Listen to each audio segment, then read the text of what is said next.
Պարոն Իշխանյան, օրերս ընտրական օրենսգրքում փոփոխության վերաբերյալ նախագիծ էր ներկայացվել, որը նախ կառավարությունում ընդունվեց, այնուհետև ազգային ժողովը հրատապ ռեժիմով այդ փաստաթուղթը ընդունեց երկրորդ ընթերցմամբ եւ ամբողջությամբ։ Օրենքը, որով 100,000-ավոր քաղաքացիներ կարող են զրկվել ընտրելու հնարավորությունից, հեղինակավոր Վենետիկի հանձնաժողովի եզրակացությունը չի ստացել, ընդհանրապես քննարկման չի դրվել եւ հեղինակները որևէ կառույցի եւ հասարակական կառույցների հետ այն չեն քննարկել։ Աշխատանքն ավարտող խորհրդարանի վերջին նիստում է քվեարկվել միայն իշխող քաղաքացիական պայմանագրի պատգամավորների ու Հայաստան դաշինքից հեռացած Գեղամ Նազարյանի մասնակցությամբ եւ այդպիսով 63 կողմ ձայնով եւ դեմ ու ձեռնպազրո ձայներով նախագիծը օրենքի ուժ ստացավ։ Ըստ ընդունված փոփոխությունների քվեարկելու իրավունքից զրկվում են հայաստանային քաղաքացիները, որոնք ընտրացուցակները հրապարակելուց առաջ վերջին 2 տարվա առնվազն կեսը, այսինքն 1 տարին հայրենիքում չեն եղել, բացառություն է միայն ուսման եւ գործուղման նպատակով Հայաստանից բացակայող անձինք են բացառությունը։ Այս նախագծի վերաբերյալ տարբեր կարծիքներ հնչեցին, հիմնականում ընդդիմադիրները հայտարարում են, որ առաջիկա սահմանադրական հանրաքվեի հետ է կապված եւ իշխանությունները ուզում են կանխել նաեւ արտասահմանում ապրող մեր հայրենակիցների մասնակցությունը այդ հանրաքվեին, թեև Ռուբեն Ռուբինյանը, որը նոր գումարման ազգային ժողովում արդեն ԱԺ նախագահ է լինելու, հայտարարում է, որ սրա միակ նպատակը այն է, որպեսզի կանխեն արտասահմանում կաշառքի միջոցով մարդկանց Հայաստան բերելը եւ այստեղ ընդդեմ իշխանություններին քվեարկելու հնարավորությունը։ Դուք ինչպես կմեկնաբանեք։ Մինչև մեկնաբանելը նախ Ռուբեն Ռուբինյանի ասելով չի, որովհետև իրանք ձայնագող են, ընտրակեղծարար եւ Արցախը հանձնող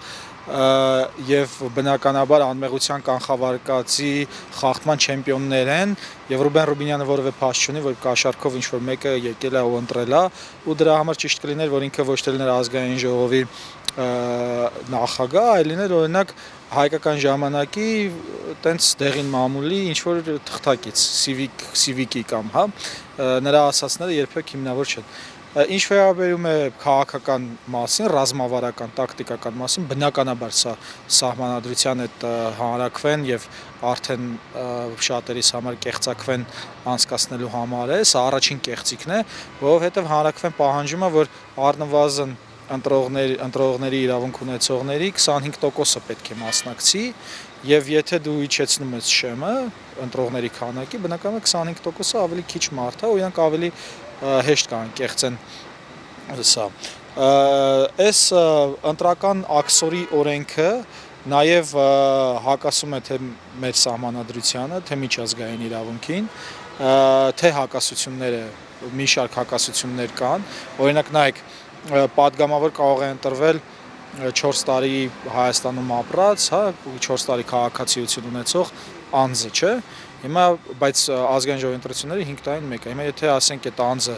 ինչ բերումով վերջին 2 տարին 300 օր է եղել Հայաստանում, չէ՞, ենթադրենք, ստացվում է, որ ինքը ընտրելու իրավունք չունի, բայց ունի ընտրվելու իրավունք։ Զգում եք ինչ անոմալիա է, էլի էս բանի։ Մյուս կողմից, մյուս խնդիրը, մյուս հակասությունը նա է, որ նախ եւ առաջ մեր քաղաքացիները ապրում են արտասահմանում, շատերը այստեղ ասենք հարկ են վճարում, շատերի ծնողներն են այստեղ ինչ որ օրենքի հետ առնչություն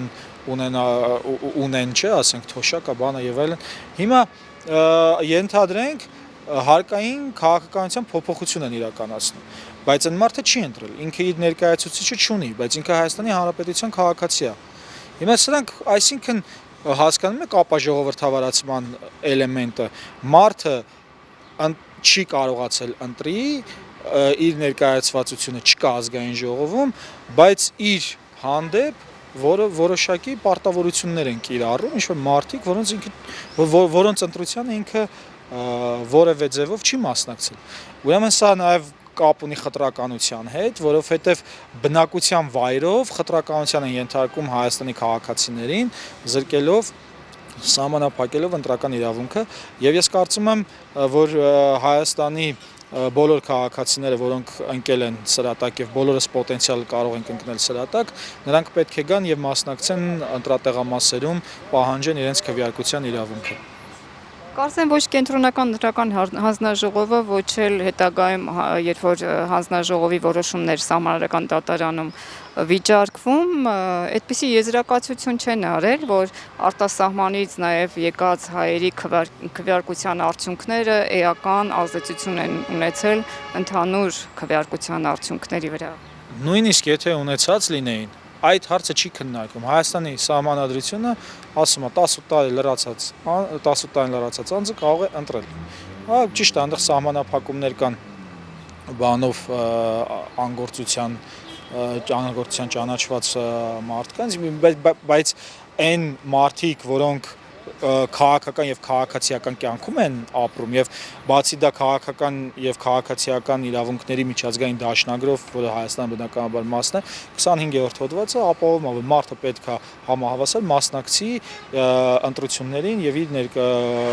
ներկայացվածություն ունենա։ Հիմա սրանք փաստացի զրկել են Հայաստանի 100,000-ավոր եւ կարա ավելի շատ լինի քաղաքացիներին մասնակցելու հանրային քաղաքական կյանքի ներկայացվածությունից, ինչը ոչ միայն հակասահմանադրական է, հակամիջազգային իրավունք եւ հակաքաղաքակրթական է, բայց նաեւ ժողովրդավարացման ռեգրես է։ Իսկ մենք քանի որ այտենց ժողովրդավար երկիր ենք եւ դրա ճանապարհով ենք գնում, բնականաբար մեր Հայաստանի Հանրապետության քաղաքացիները պետք է իրենց ձայնը բարձրացնեն, որպեսզի մասնակից լինեն Հայաստանի ժողովրդավարացմանը։ Խոսենք ձեր նախաձեռնության մասին, հակազդելու այս օրենքին, մի քիչ ներկայացրեք ինչ նախաձեռնություն է, ինչով է պայմանավորված եւ վերջին հաշվով մի շարք նմանատիպ նախաձեռնություններ եղան Հայաստանում հակազդելու այս իշխանությունների հակահայ ծրագրերին, բայց ցավոք սրտի ձախողվեցին։ Ինչքանով եք վստահ, որ այս մեկը կկարողանաք հաջողել։ Գիտեք, խնդիրը հաջողել չհաջողելու մասին չի, խնդիրը նրա մասին է, որ եթե քո իրավունքը կպնում են, դու պետքա ձայն հանես, իրավունքդ պահանջես։ Հիմա կհաջի, դե պարզ է, հա, մենք սահմանադրական կարգի տապալման պայմաններում ենք ապրում, որտեղ սահմանադրախախտերն են զավթած է իշխանությունը, հասկանալի է, այդ պայմանում ենք ապրում, բայց դա չի նշանակում, որ եթե գալիս են քեզնից զրկում են քո իրավունքը, դու պետքա դրա համար չպայքարես։ Սա նաև գիտեք ինձ հիշեցնում է օրինակ Ամերիկայում այդ սևերի պայքարի ժամանակ, երբ որ ավտոբուսներում սպիտակների ու սևերի տեղերը առանձին էր ու Ռոզա պարկ անունով սևամորթ մի կին գնաց նստեց սպիտակների տեղը, եկան զորով հանեն, որ քշեն իրան ընդեղից եւ այլն բանման ու դա այդ իրենց պայքարին մեծ ալիք տվեց։ Հիմա հաջողվելու էր սևերի պայքարը, թե չէր հաջողվի։ Դա 60-ականներին եղավ, իսկ մենք գիտենք, որ Բարակ Օբաման, որը առաջին 50 տարի անց, հա, ինքը դարձավ, բայց այդ պայքարների շնորհիվ էր, որ կարողացավ դառնալ, կամ նույնը կրթության իրավունքներ, երբ որ այդ հայտնի կադրերը կան, որ երկու սևամորթ գնում են համալսարան սովորելու, այնտեղ այդ իրենց պայքարի այնտեղ այդ ռասիստները կանգնած են։ Հիմա էլ սա ընտրական ռասիզմ է, այս ընտրական աքսորի օրենքը, սա ընտրական ռասիզմ է եւ բոլոր Հայաստանի քաղաքացիները պետքա պայքարեն ռասիզմի դեմ, որը ուղղված է հենց իրենց ուղղված է ռասիզմը։ Սրանով նաև պատկերացրեք, եթե դու Լիլիթ Բլեյանն է լավ ասում երգչուհի, ասում է քաղաքացուց վերածում են բնակչի։ Այսինքն բան էս էլի, ոչ իրավունք ունես, ոչ բան ունես, այդպես քցած ապրում ես, ոչ կարաս մասնակցես քաղաքական կյանքին, ոչ քաղաքացիական կյանքին։ Սա է նա։ Իսկ մեր նախաձեռնությունը փաստորեն հավաքում է այն մարդկանց, որոնք չեն հանդուրժում իրենց հանդեպ ռասիզմը եւ փորձում են դրա մասին բարձրաձայնել, որոշակի գործողություններ անել։ Հիմա ասենք այդ հայտարարությունը կա, հետո կլինի ուրիշ նախաձեռնություններ, գուցե նաեւ ցույցեր լինեն, գուցե նաեւ բաներ ինչ են ասում, գուցե նաեւ ի վերջո մարդիկ այդ սահմանադրական կեղծակվեի ժամանակ գան Հայաստան իրացնելու իրենց ընտրական իրավունքը, մի խոսքով այնտեղ բազմաթիվ գործեր կան, որ պետք է անել, ընդ որում օրենքի ուժ դեռ չի ստացել, նախագահը չի ստորագրել, այսպես կոչված նախագահը, մազալու էլ է, որ սահմանադրական կարգը խախտված ժամանակ պետքա սպասես նախագահի ստորագրմանը։ Հա, բայց ասենք նախաձեռնության անդամ են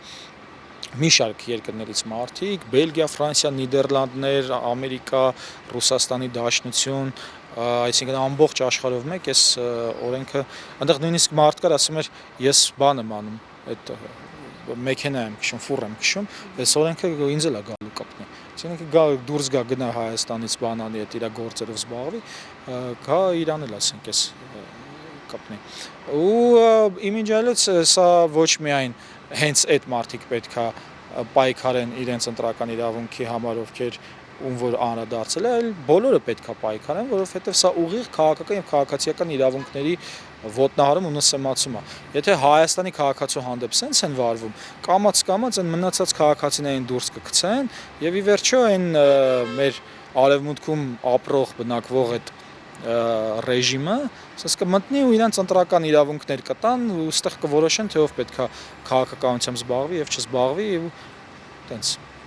Խորհրդարանական ընդդիմությունը հայտարարել է, որ պատրաստվում է նաև սահմանադրական դատարան դիմել, վիճարկելու այս օրենքի կամ նախագծի սահմանադրականությունը։ Պատրաստ եք միանալ, թե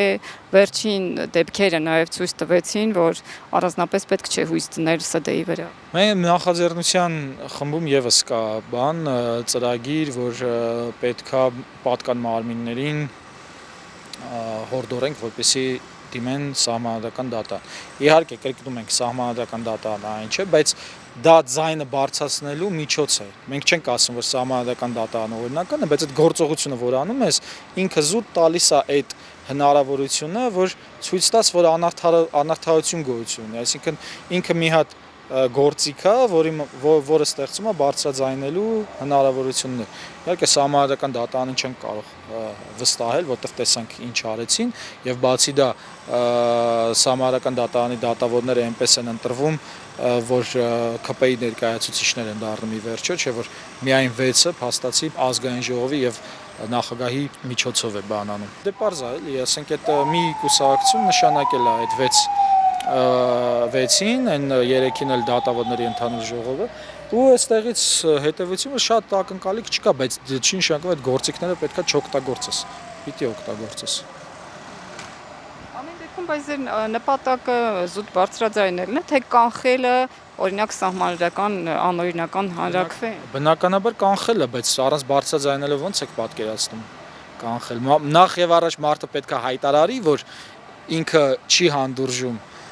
որ իր նկատմամբ խտրականության են ենթարկում, ինքը զգա դա, հետո սկսի բացատրել մյուսներին, որ դա անարդար է իր նկատմամբ, հետո գտնի այն ձևերը, որով կարող է ազդեցություն ունենալ, որպեսզի ի վերջո այս իրավիճակը շտկի։ Իսկ այս իրավիճակը իրականում շտկվելու է, երբ որ իշխանությունը վերադարձվի ժողովրդին, քաղաքացուն։ Միջազգային կառույցներին պատրաստվում եք նաև դիմել եւ վիճակը գալիք կա, որ այդ առումով կարձագանք են իրեն։ Այո, միջազգային կառույցներին եւս պատրաստվում ենք դիմել եւ մենակ այն, որ Վենետիկի հանձնաժողովը այս ընտրական իրավունքի հետ կապված ունի բացասական կարծիք, դա միայն Հայաստան չի վերաբերում, էլի, այսինքն ընդհանուր, որ բնակության վայրով խտրականության ենթարկելու հետ կապված բացասական կարծիք ունի, այսինքն ինչ-որ կարծիքների բազա, որը կարող է ճնշում գործադրել, կա, բայց մենք հասկանում ենք, որ օդի ջրի պես այս ԿՊ-ին պետքա սահմանադրություն փոխել։ Հիմա սա կարա նաև լինի ազդեցություն, այս շարժումը, որ օգնի, որ այս ԿՊ-ն այդ իր կեղծիքներով սահմանադրությունը չկարողանա փոխել։ Ժողովրդավարության պայմաններում ընդհանրապես հակառակն է, դու ոնց որ համոզում ես կամ տեղեր կան, որ պարտադրում ես, որ քաղաքացին պետքա ընտրության մասնակցի։ Հիմա եթե ժողովրդավարության պայմաններ եք ուզում, պետքա այդ այնց անեիք, որ բոլորը գային մասնակցեն։ Իդեպ մի բան էլ Մեծ Բրիտանիայում էլ ասենց նման դեպքեր 15 տարի բացակայության պայմանում չէին կարող ընտրել։ Բայց այդ մարդիկ ի վերջո հասկացել են, որ դե խախտում է խտրականություն է եւ ապօրինի է զրկել մարդուն մասնակցությունից քաղաքական կյանքին, երբ որ այլ վայրում է բնակվում ու հանել են դա։ Դե սա կարճատև նպատակի համար է, այդ կապ չունի էլի ժողովրդավարացմանը, դրա համար սենց է։